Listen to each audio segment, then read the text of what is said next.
Well, these resin printers, so like 5 years ago, we had sent some digital files to China to try to do reductions like this. Yeah. And you couldn't even find it in America. And then when you would do it in America, they charge you, you know, it's like, yeah, we can 3D print something for you. It's going to be $10,000 for a... Right. And now you can buy a resin printer on Amazon for $300.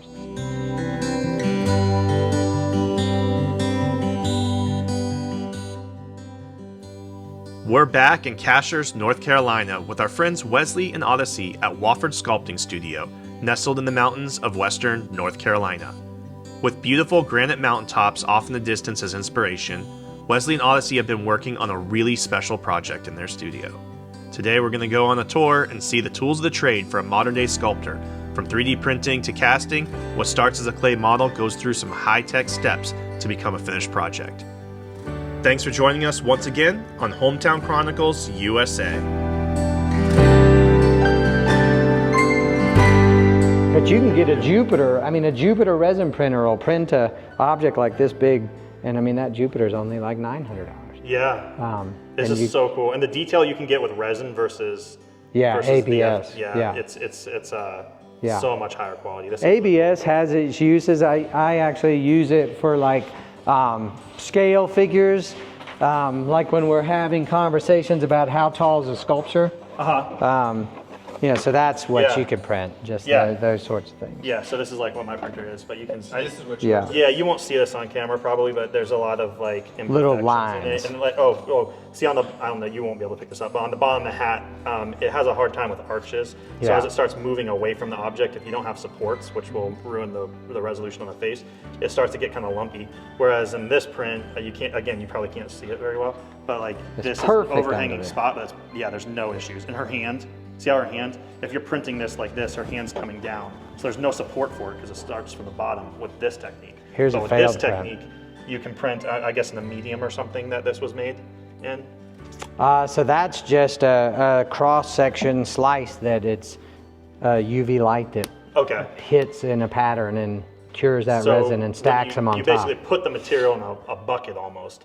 And it's a fluid. It goes and it just a fluid, and then it hits it with the UV as it comes up. Yeah. So it's all suspended in the UV, or it's all suspended in the liquid. It's hanging upside down as it's moving up, so you can get these suspended spots. Whereas with this, it's literally, like you said, it's a hot glue gun. So you have to have supports when you have overhanging sections like that. But you have some, this is supports as well, but it's just the supports are used to hang it instead of, whereas this is you're building up, and this one you're building down. So cool. But it's just covered in supports. But so how do you model a statue like this? Are you using photogrammetry, or do you have some type of scanner? We have a scanner, and then we also hire scanners out, so we go both directions. That's so cool. Yeah, it's such a fascinating time to be alive. That's the three women. So we made little itty bitty small ones. This one's not completely painted yet, but you can do them really small, or you can do them a little bit bigger, or you can do them. So you sculpt it once, then you 3D model it, and then you can recreate it. Four times. Or 4 times, okay. Well, when you sculpt it, but we'll talk about that. You can recreate these and just reprint them. Yeah. So they've been great for like a fundraiser tool for small communities. They use these, like they presented one of these to the mayor of Franklin, a Beacon of Hope, Adrian Germain. I think they gave about 15 of these away to a bunch of dignitaries that came from Africa at that unveiling. So they were little gifts for all these African kings, and it's just like. So do you and then have you could cast this, and then we could make a mold on this. A mold. Beacon of Hope. Yeah. You'll see them in there in the other room. Odyssey, that printer's running all the time. It's more like where chemicals and molds and. Yeah. Kyle will like it because our printers are. 3D printers and painting. So we have a resin printer here. That's the Saturn Elegoo. This one right here. Yep. This one too, right? This is actually a little, believe it or not, it's a washer. Oh, right. And a curing machine. So you've got to cure them after you print them. Did you tell about a mold crew? We have a mold crew that's coming in another week, and so they'll use this room too. They'll break the sculpture apart. So like you see here, its head is off there, and her arm. So they'll take the statue apart in lots of different pieces, and they'll bring pieces in here, and they'll start the molding process in here. Yeah. as well as out there. So we have like, they'll bring their own, but we've got silicones and fiberglass and stone to make, molds. This is an example of a mold right here. So that seems fairly destructive. Is that kind of the final It is days destructive. for the, You tear for it the up. clay version? Yeah. And that's So it? like you guys see in that clay version out there, like we'll tear it up. A week from Oh, really? tomorrow, we're going to cut it up. Oh, okay. So I thought maybe you would ship it somewhere, but it's No. going to be sliced. They and come here. scanned, and that's Yeah. how you get it to They'll the leave people that turn it into a cast. Or, Yeah. We'll go upstairs. It'll make more sense, Yeah, the they'll leave molds. all the Okay. molds. But this, for example, would get a mold on it, so they would pour silicone, and then what, a 2-piece mold? Yeah, that'll be a 2-piece This would mold. be a 2-piece mold, so it'll look like this, 2 pieces. So when you open that, you'll have the negative of the positive or negative? Yeah, negative. You'll have the negative of the texture, and they take the molds with them, and they do the bronze, they do the everything at the foundry. We don't do any of that here, but the mold making we'll do here. Yeah, no sculpture ever leaves the site. Just Yeah. Wow. Okay. because, there's potential. You could put it in a car and then crash. Right. And Tip over. That makes sense. Then, you got 6 months of work. Everything gets molded here and everything gets cut into panels. We'll kind of talk about that out there. It'll make a little Sure. more sense. But Yeah, that's really cool. so, a lot of molds can happen in here. It would, there's more like a technical room, which the 3D printing, actually, we just reorganized this because 3D printing is kind of taking over some of this. When we mold a really big piece, it eats the entire room. I mean, every room.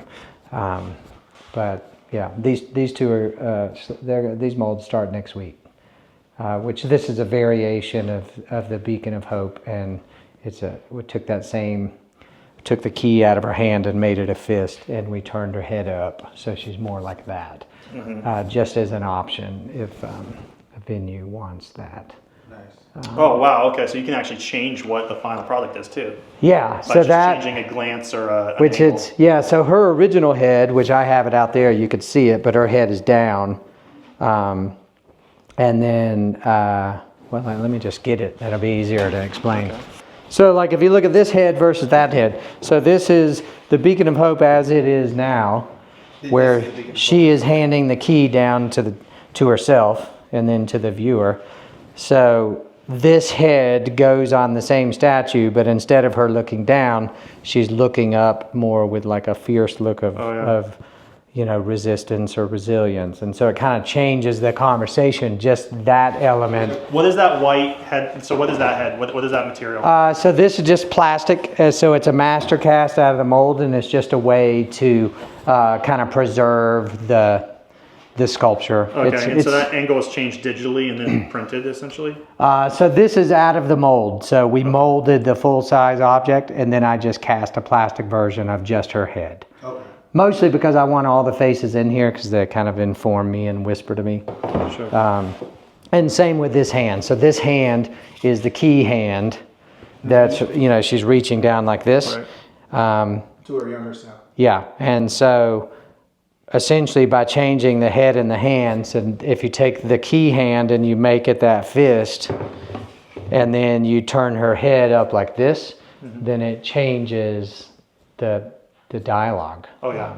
It takes the viewer out, but then it just creates her as a symbol of strength and freedom. And so it was kind of a revelation.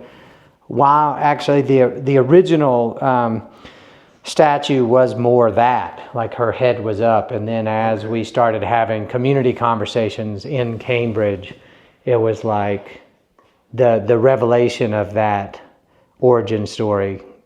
Those processes are very organic, where it's like with that group specifically, it's like they didn't know what they wanted, I didn't know what they wanted. So it's like we went there, we had community meetings, engagement meetings. This was during COVID, so we had a lot of Zoom meetings. We had a couple of courthouse, just general meetings, just to talk about, okay, the journey to freedom was here. What did you like about that statue? What did you not like? If we're making something unique and original, what is the messaging we want to talk about? So that piece really evolved organically with the community kind of feeding me with what they wanted. That's awesome. So that final product then is really collaboration between you and the community. And so being able to change those angles, the head shapes, the hand, that's all based on feedback that you get from the community, well, right? and this version of it was really sort of my first pass at, okay, so what if we're talking about, if you like the heroic action of the Journey to Freedom, so we're going to do something with a blowing dress or something heroic looking. And originally that, she has the transformative hand that is becoming the North Star. That it became about her becoming a symbol of freedom, which was taking a compass rose pattern and wrapping her hand in it, so she became a beacon. But it wasn't always that. When it started, we actually had her holding a slave collar, one of those spiked collars, and we were going to gild that in gold. And she was holding it up, saying, "Look at this," which is powerful, and maybe that'll fall into some sculpture later, because I really love that sort of brutal honesty about, look, this existed, and But then when I was in here working, we'd had a community feedback meeting, and we were talking about transformation, and we had her holding that slave collar and her hand with a fist, sort of like resistance and honesty and brutal truths. And they wanted to go further than that. And so it's like, so how do we have that conversation? And it's like, and then I had this revelation of like, she's transforming. Actually, there's a drawing in there that I did, like just a spark of like, no, it's about transformation. She, everybody talks about the North Star. She used the North Star, but she's our North Star. And so how do I make her the North Star? So that's where the hand came from. I did this drawing. I photographed it. I texted to him. I'm like, oh my God, I got it. I just got it. And then we had North Star, fist, and no Minty. And then we started talking about, well, this is her birthplace. We need to talk about Araminta. Araminta's who we're really talking about. Right. So then it became, we had gone to the Bucktown store. They put that weight in my hand. Alex and Lisa took us on a Harriet Tubman tours. I don't know if you met them when you were up there, but they're awesome. So they took us on an immersive tour, showed us every significant location around Cambridge. And so all of that was feeding me. And we talk about this when we're talking with new clients. It's like, look, I'm empty. I got nothing to say. Like, I am your collaborative contributor. Like, I've got this skill that I can push these things. So what do you want me to push them into? What do you want to talk about? And I think that Beacon of Hope was the perfect example of a community finding their own message and That's just awesome. Using me to generate it. Yeah, I relate to that pretty hard as a freelance. Which, and it took me, that was really the first time I'd ever experienced that level of sort of community engagement and collaboration. And, and this Solomon project is the same thing. Yeah.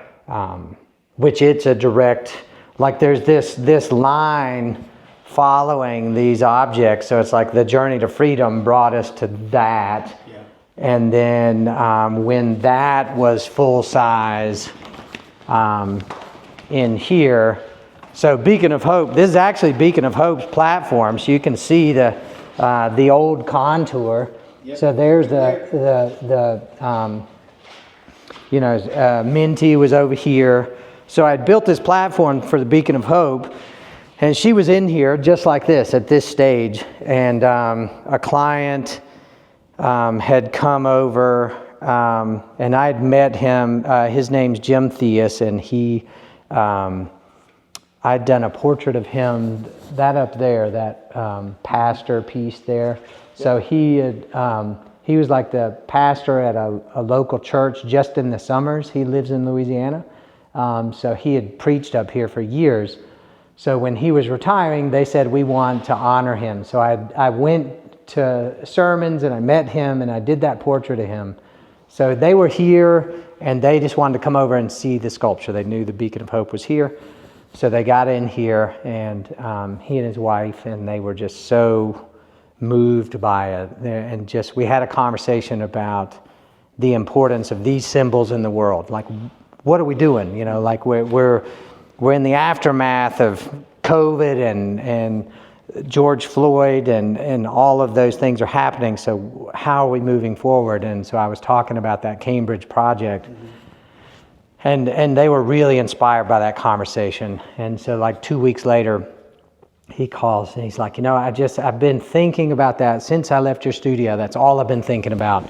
He's like, the little town that we live in, they have a courthouse, and the story of Solomon Northup is here. It's in Marksville. He was freed at this courthouse.